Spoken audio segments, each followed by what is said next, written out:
जंगल में ठंड का मौसम चल रहा था। उन दिनों जंगल में भोजन ढूंढना बहुत मुश्किल काम था। उड़ती हुई चिड़िया एक अनार के पेड़ पर आकर बैठ जाती है। उस पेड़ पर पके हुए लाल अनार लगे हुए थे। मैं आज बच्चों के लिए इस पेड़ से अनार तोड़ कर ले जाती हूँ। बच्चे अनार खाकर खुश हो जाएंगे। चालाक गोरी कौवी भी वहाँ आ जाती है। ना चिड़िया, ये अनार ना खाना, ये बहुत खट्टे अनार हैं। मैं तो अपने बच्चों के लिए लेकर जाना चाहती थी ये अनार। कल मैंने अपने जग्गू को इसी पेड़ से एक अनार तोड़कर खिला दिया। अनार खाते ही उसका गला खराब हो गया। 2 टीके लगा कर गई है बुलबुल, मगर मेरे जग्गू का गला अभी तक ठीक नहीं हुआ। अच्छा, फिर तो मैं कोई दाना ही ढूंढ लेती हूँ। मैं तो नहीं खिलाऊंगी ऐसे खट्टे अनार अपने बच्चों को। चिड़िया वहाँ से उड़ जाती है। चिड़िया, तुम भी बहुत बेवकूफ हो। ये मीठे मीठे अनार तो केवल मेरा जग्गू ही खाएगा और तुम्हारे बच्चे खाएंगे सूखा दाना। फिर गोरी कौवी उस पेड़ से अनार तोड़कर अपने घर ले जाती है। मम्मा चिड़िया सारा दिन फिरती है। फिर शाम को मम्मा चिड़िया को कुछ दाने गेहूं के दिखते हैं। मम्मा चिड़िया बहुत खुश होती है और वो दाने लेकर अपने घर चली जाती है। मम्मा, आज बहुत देर कर दिया आपने घर आने में। बेटा, इन दिनों भोजन ढूंढना बहुत मुश्किल हो गया है। दूर दूर तक ना तो कोई दाना है और ना ही फल। मम्मा, कल से हम भी आपके साथ जाएंगे भोजन ढूंढने। आप थक जाओगे बेटी, आप ये दाना खा लो। फिर दोनों बच्चे दाना खाने लगते हैं। फिर दूसरे दिन बच्चे भी अपनी मम्मा के साथ भोजन लेने जाते हैं। चिड़िया और उसके बच्चे उड़ते हुए किसान के खेत की तरफ निकल जाते हैं। गोरी कौवी भी उड़ते उड़ते वहाँ आ जाती है। आज फिर चिड़िया को कल की तरह बेवकूफ बनाती हूँ। चिड़िया चिड़िया, कल मैंने देखा कि किसान इस खेत में जहर लगा रहा था। तुम इस खेत से दाना न खाना। अच्छा, रुको रुको बच्चों, इस खेत में किसान ने जहर का छिड़काव किया है। ना खाना इस खेत से दाना। मम्मा, भूख लगी है। चलो बेटा, हम पूर्व वाली दिशा में जाते हैं। चिड़िया अपने बच्चों के साथ वहाँ से चली जाती है। मुझे भी गोरी कहते हैं। गोरी है मेरा नाम और चिड़िया को तंग करना है मेरा काम। फिर हंसते हुए गोरी कौवी उस खेत से दाना खाने लगती है। थोड़ी देर बाद किसान भी वहाँ आ जाता है। रुको रुको कौवी, तुम ये दाना क्यों खा रही हो? इस खेत में तो कल मैंने जहर लगाया था। ये सुनकर गोरी को चक्कर आने लगते हैं। क्या? तो क्या अब मैं मर जाऊंगी?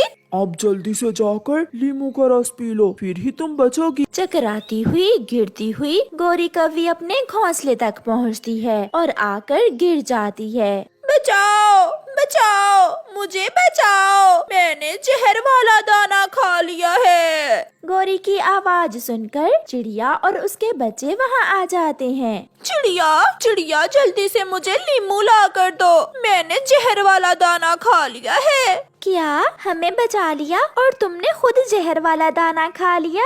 चिड़िया जल्दी करो, मैं मर जाऊंगी। मेरी आंखों के सामने अंधेरा आ रहा है। बच्चों, आप यहीं बैठे, मैं अभी आती हूँ। फिर चिड़िया भागती है। लीमू का पेड़ कहाँ है चिड़िया जानती थी, इसलिए जल्दी ही चिड़िया वहाँ पहुँच जाती है। कुछ लीमू तोड़कर चिड़िया जल्दी से वापस आती है और गोरी कौवी को वो लीमू दे देती है। गोरी जल्दी से लीमू का रस पीती है। तब जाकर कहीं गोरी को सुकून होता है और वो अपनी आँखें खोलती है। चिड़िया, तुमने मेरी जान बचाई है। चिड़िया बहन, मैंने तो आपसे मजाक किया था कि किसान ने खेत में जहर लगाई है। जब तुम गई तो मैंने वहाँ से दाना खा लिया और मेरे साथ ये सब हुआ। गोरी, जो भी हुआ, तुमने मुझे और मेरे बच्चों को तो उस जहरीले खेत से बचा लिया।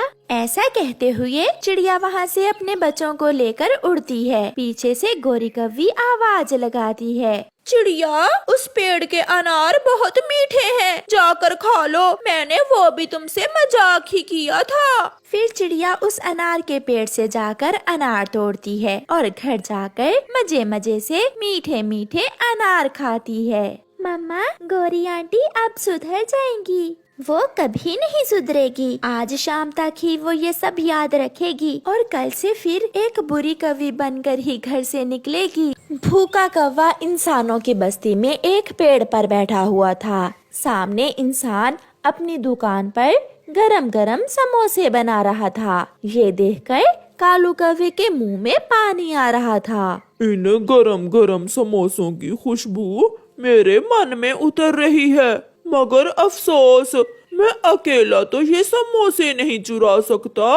क्या करूं क्या करूं? हाँ, मैं चिड़िया के पास जाता हूँ। ये सोचकर कालू कौवा चिड़िया के पास जाता है। चिड़िया, बहुत मुश्किल है, इस जंगल से अब भोजन का मिलना बहुत मुश्किल है। ना दाना है, ना कोई फल, सब खत्म हो गया है। मैं तो कल से भूखा हूँ। कौवे भैया, मैंने भी कल से कुछ नहीं खाया, मैं भी कल से भूखी हूँ। चिड़िया, मेरे पास एक उपाय है, अगर तुम मेरा साथ दो तो हम दोनों का पेट भर सकता है। ये सुनकर चिड़िया बहुत खुश होती है। जल्दी से बताओ कालू भैया, क्या उपाय है? इंसानों की बस्ती में जंगल के पास ही एक इंसान गरम गरम समोसे बनाकर बेचता है। अगर तुम मेरे साथ चलो तो हम इंसान के समोसे चुरा सकते हैं। मगर मुझे क्या करना होगा? मैं इंसान की दुकान के पीछे छुप कर बैठ जाऊंगा, और जैसे ही वो इंसान इधर उधर हुआ तुम ऊंची आवाज निकालना, मैं समझ जाऊंगा और मैं समोसा चुरा लूंगा और फिर हम दोनों मिलकर खाएंगे। चिड़िया भूखी थी, वो भी कौवों की बातों में आ जाती है। कौवे भैया, मुझे तो बहुत भूख लग रही है, मैं अपना काम अच्छे से करूंगी, चलो हम समोसा चुराने जाते हैं। चिड़िया और कौवा इंसान की दुकान से समोसा चुराने चले जाते हैं। चिड़िया इंसान की दुकान के पास ऊंचे पेड़ पर बैठ जाती है और कौवा इंसान की दुकान के पीछे छुप जाता है। फिर जैसे ही वो इंसान घी लेने के लिए दुकान के अंदर जाता है, चिड़िया ऊंची आवाज निकालती है। कौवा भी समझ जाता है कि इंसान कहीं चला गया है, इसलिए बहुत आसानी से कालू कौवा एक समोसा उठाकर वहाँ से भाग जाता है। चिड़िया भी कौवे के पीछे पीछे उड़ती है। कौवा दूर जंगल में जाकर रुकता है। लो चिड़िया, ये तुम्हारा हिस्सा। इतनी मेहनत से मैंने रखवाली की और तुम मुझे दे रहे हो ये थोड़ा सा हिस्सा, मैं तो आधा लूंगी। जान पर खेल कर इंसान का समोसा चुराया है मैंने, लेना है तो लो, यही मिलेगा। फिर चिड़िया वही छोटा सा टुकड़ा समोसे का खा लेती है, जिससे उसका पेट भी नहीं भरता। कौवा जी भर के बाकी का समोसा खाता है। फिर दोनों अपने अपने घोंसले को चले जाते हैं। दूसरे दिन कालू कौवा फिर से चिड़िया के पास जाता है। चिड़िया, चलें, आज फिर हम समोसे चुरा कर खाते हैं। मगर कल की तरह मैं छोटा सा टुकड़ा नहीं लूंगी, मैं आधा हिस्सा लूंगी। चिड़िया, आज तुम जैसे कहोगी मैं वैसे ही करूँगा। फिर चिड़िया मान जाती है और दोनों समोसा चुराने निकल जाते हैं। चिड़िया फिर से ऊंचे पेड़ पर बैठ जाती है और कालू कौवा दुकान के पीछे छुप जाता है। थोड़ी देर बाद जब इंसान नमक लेने के लिए दूसरी तरफ जाता है तो चिड़िया ऊंची आवाज से शोर मचाती है और कौवा बहुत आसानी से समोसा चुरा लेता है। वो दोनों फिर से कल वाली जगह पर पहुंच जाते हैं। चिड़िया, आज मैं बहुत भूखा हूँ, आज तो तुम्हें यही मिलेगा। तुमने वादा किया था कि तुम मुझे आधा समोसा दोगे।